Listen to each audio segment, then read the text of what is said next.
आज के उन्नत शहरों में उपयोग की जाती है। यह हमारे साक्ष्य मोहनजोदड़ो की खुदाई में मिली प्राचीन सड़कों का मैप और बैकुंठ जैसे बने घर से उपयोगी जानकारी मिलती है।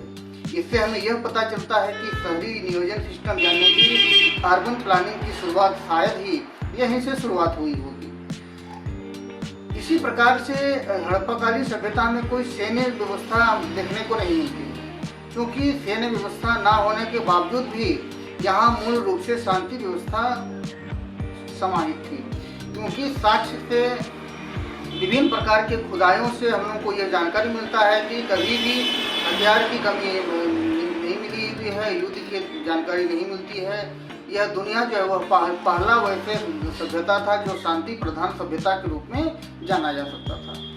इस सभ्यता में लेखन प्रणाली तो मिलती है, लेकिन अब तक उस प्रणाली को उस सभ्यता में किस प्रकार की लिपि का उपयोग किया गया है, अब तक उसको डिकोड नहीं किया गया है।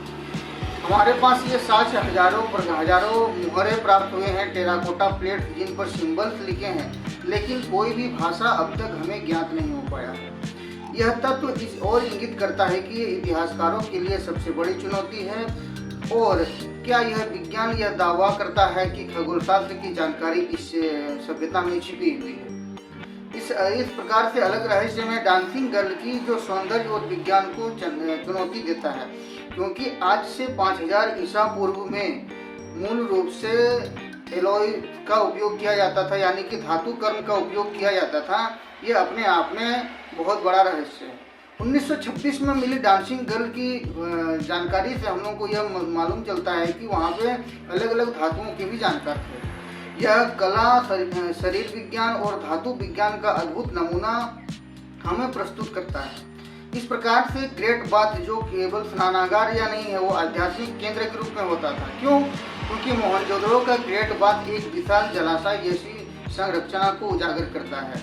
इनके साक्ष्य हमें यह उजागर करते हैं कि आयताकार जलाशय, सीढ़ियाँ और वाटरप्रूफ ईंटें किस प्रकार से उस समय में तकनीक का इस्तेमाल की गई होगी। यह तत्व की ओर इंगित करता है कि स्नान के लिए उपयोग नहीं किया जाता था, बल्कि यह पवित्र अनुष्ठान के लिए भी उपयोग किया जाता होगा। मूल रूप से यह समानता पर आधारित समाज के रूप में इसको कहा जा सकता है, क्योंकि किसी राजा का महल नहीं होते थे, कोई मंदिर नहीं दिखाई पड़ते थे, फिर भी इस प्रकार की उन्नत प्रकार की व्यवस्था जो समाज को एक प्रकार से जोड़ करके रखा है। यह साक्ष्य की ओर इंगित करता है कि इसमें विशेष प्रकार के संरचनाओं से निर्मित की गई थी। क्या यह दुनिया का पहला समानतावादी समाज था? यह भी इस बात की ओर भी इशारा करता है। अगली बात की ओर चर्चा करेंगे कि व्यापार के प्रमाण जो है वह हड़प्पाकालीन सभ्यता का जो मोहर है वो मेसोपोटामिया, असीरियन सिविलाइजेशन, मिस्र की सभ्यता और विश्व की अलग अलग सभ्यताएं जो मूल रूप से हड़प्पाकालीन सभ्यता के समकालीन रही है, उस क्षेत्र में इसके मोहर प्राप्त होते हैं। यह तत्व इस ओर इशारा करता है कि हड़प्पाकालीन सभ्यता के लोग जो है वो अंतर्राष्ट्रीय व्यापार में भी मूल रूप से निपुण थे और शायद ही वह मूल रूप से समुद्री यात्रा भी किया करते थे। इस प्रकार से वह रहस्यमयी विनाश किस प्रकार से हड़प्पाकालीन सभ्यता किस प्रकार से विलुप्त हुई, ये भी एक अपने आप में मिथक है।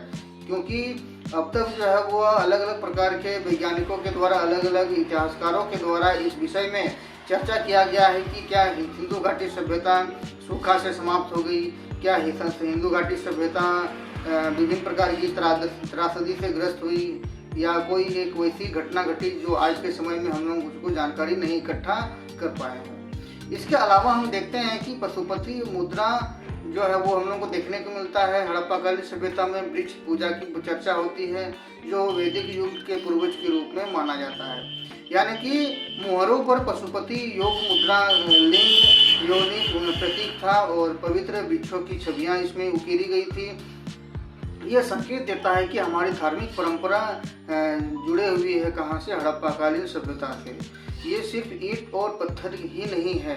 हड़प्पाकालीन सभ्यता हमारे अतीत की वो कहानी है जो आज भी वैज्ञानिकों को, इतिहासकारों को और विभिन्न प्रकार की खोजकर्ताओं को आश्चर्यचकित करता है। और मोहनजोदड़ो और हड़प्पा सभ्यता सिर्फ प्राचीनता का प्रतीक नहीं है, बल्कि ये एक चेतावनी भी है कि अगर हम प्रकृति और समाज की संरचना को समझे बिना आगे बढ़ेंगे तो सब कुछ नष्ट हो सकता है, समाप्त हो सकता है। तो ये था आज का खास वीडियो। जो रहस्य से जुड़ा हुआ था और साथ में हमारे अतीत से भी जो तकनीक को चुनौती देता है। अगर आपको ये वीडियो पसंद आया हो तो वीडियो को लाइक कर दें, चैनल पर नए हैं तो सब्सक्राइब करना ना भूलें, बेल आइकन को दबाना ना भूलें ताकि आपको नए वीडियो का नोटिफिकेशन मिल सके। अगले वीडियो में एक नए रहस्य यात्रा के साथ मिलते हैं। तब तक के लिए आप खुश रहिए, अपना ख्याल रखिए। धन्यवाद। मिलते हैं अगले वीडियो।